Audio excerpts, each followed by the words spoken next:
Hello મિત્રો, નમસ્કાર. આજે આપણે કોઈ દિવસ ખાધું નહીં હોય અને તમે વિચાર્યું પણ નહીં હોય કે આ સબ્જી શેની છે તેવી સબ્જી બનાવીશું. મૂળો તો તમે ખાતા જ હશો, પણ તેની પાછળના પાનને તમે નાખી દેતા હશો. તો આજે આપણે મૂળાના પાછળના પાન હોય છે તેને આપણે આ રીતે કટ કરીને વોશ કરીને ઝીણા ઝીણા સમારી લેવાના છે. આજે આપણે મૂળાની ભાજી બનાવવાની છે. તો આ રીતે આપણે મૂળાને પહેલાં કટ કરી લેશું. અહીંયા આપણે પાનને ઓલરેડી વોશ કરીને જ રાખ્યા છે. તો સૌપ્રથમ તેને 2 થી 3 વખત વોશ જરૂરથી કરજો. તમે બધા મૂળાની ભાજીને ઓલવેઝ નાખી જ દેતા હશો, તો એક વખત આ રીતે તમે સબ્જી જરૂરથી બનાવજો. ખાવામાં એકદમ મજેદાર બને છે અને રિયલી હેલ્થ માટે પણ સારી હોય છે. આ રીતે આપણે તેને પહેલાં કટ કરી લેવાની છે. અહીંયા તમે નાનું કે મોટું તમને ગમે તે રીતે તેને કટ કરી શકો છો.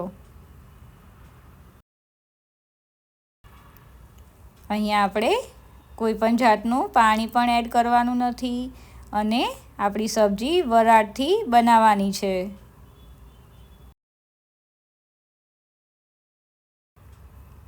આ રીતે આપણે તેને કટ કરી લેશું. અહીંયા આપણે ભાજી વધારે જ રાખવાની છે, કારણ કે તેનું શાક બનાવીશું ત્યારે એકદમ ઓછું થઈ જવાનું છે. ત્યારબાદ આપણે 3 થી 4 ટેબલસ્પૂન જેટલું ઓઇલ એડ કરીશું. અહીંયા આપણે પાણીનો યુઝ કરવાનો ના હોવાથી ઓઇલનું પ્રમાણ થોડુંક વધારે જ રાખવાનું છે. ત્યારબાદ તેમાં રાઈ, હિંગ અને જીરાનો વઘાર કરીશું.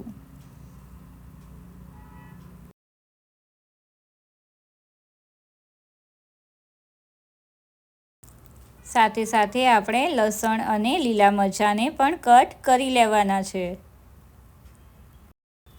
અહીંયા લસણનું પ્રમાણ થોડુંક આપણે વધારે જ રાખવાનું છે, જેથી એકદમ ટેસ્ટ મજેદાર આવે છે.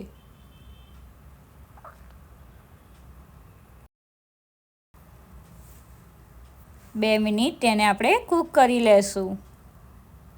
ત્યારબાદ તેમાં થોડીક હળદર એડ કરીશું, થોડુંક લાલ મરચું એડ કરીશું, થોડુંક ધાણા જીરું એડ કરીશું અને સ્વાદ પ્રમાણે થોડુંક મીઠું એડ કરીશું. બધી વસ્તુને મિક્સ કરી લેવાની છે. ત્યારબાદ આપણે કટ કરેલી મૂળાની ભાજીને એડ કરી લેશું. અહીંયા આપણે મૂળાની ભાજીનું પ્રમાણ વધારે છે, પણ તે આપણે મિક્સ કરીશું એટલે ઓછું થઈ જવાનું છે. ત્યારબાદ આપણે એને સરખી રીતે મિક્સ કરી લેશું.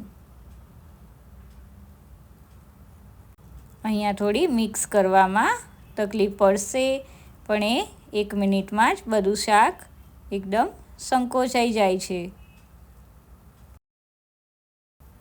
આ રીતે આપણે સરખી રીતે મિક્સ કરી લેવાનું છે. આ રીતની સબ્જી તો તમે ક્યારે પણ નહીં જ ખાધી હોય.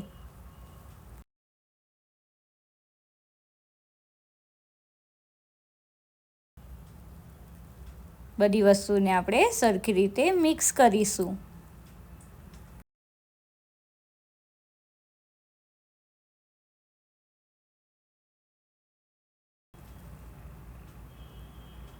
ત્યારબાદ આપણે તેમાં એક ડીશને ઢાંકીશું અને ઉપર થોડું પાણી એડ કરીશું. અહીંયા આપણે વરાળથી ચડવવાનું હોવાથી તેમાં અંદર પાણી એડ કરવાનું નથી.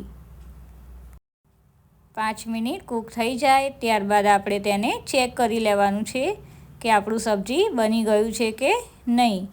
અહીંયા સબ્જી બનાવતા બહુ વાર લાગતી નથી.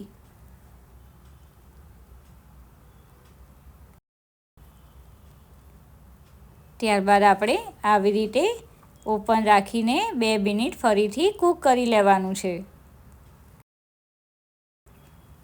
આ રીતનું સબ્જી એકદમ જલ્દીથી બની જાય છે અને ખાવામાં પણ એકદમ હેલ્ધી હોય છે અને ટેસ્ટી પણ લાગે છે.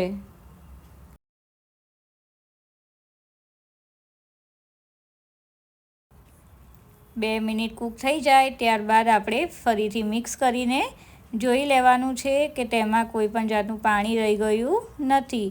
આ રીતનું આપણું સબ્જી કોરું પડી જાય એટલે સમજવાનું કે આપણું સબ્જી બની ગયું છે. ત્યારબાદ આપણે ગરમા ગરમ તેને સર્વ કરીશું.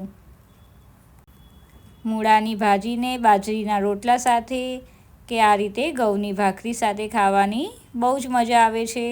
તેને આપણે મૂળા સાથે પણ સર્વ કરવાના છે.